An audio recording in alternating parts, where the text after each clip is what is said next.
আসসালামু আলাইকুম। এই যে দেখেন, আজকে আমি তিন ধরনের বাদাম দিয়া আমি একটি বানাবো, শরবত বানাবো। তো এই শরবতটা সবাই খাইতে পারবেন। শরবতটা সবার জন্য উপকারিতা।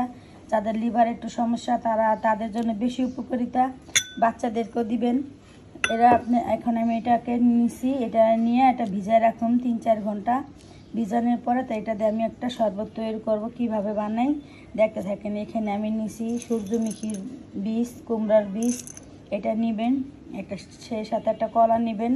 আমি এখানে 1 গ্লাস দুধ নিয়ে নিছি। তো এইভাবে করে আপনারা এর একটা শরবত বানায় ফেলাইতে পারেন। বাদামের এই জিনিসটা সবার জন্য এটা উপকারিতা একটা জিনিস। আপনারা সকালে নাস্তায় 1 গ্লাস করে এগুলো একটা বানিয়ে আপনারা খাইতে পারেন।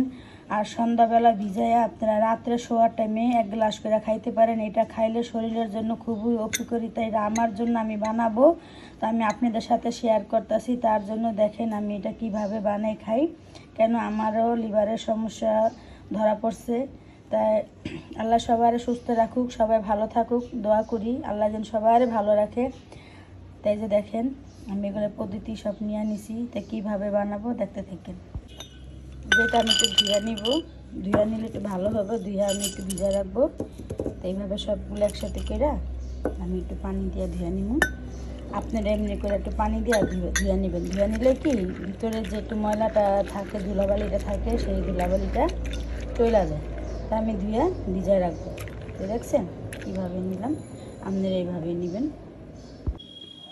আমি এখান থেকে খুরমা খেজুর নিচ্ছি।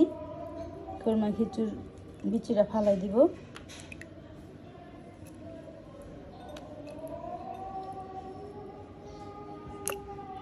এই দেখেন এইভাবে করে ভিজায় রাখবেন।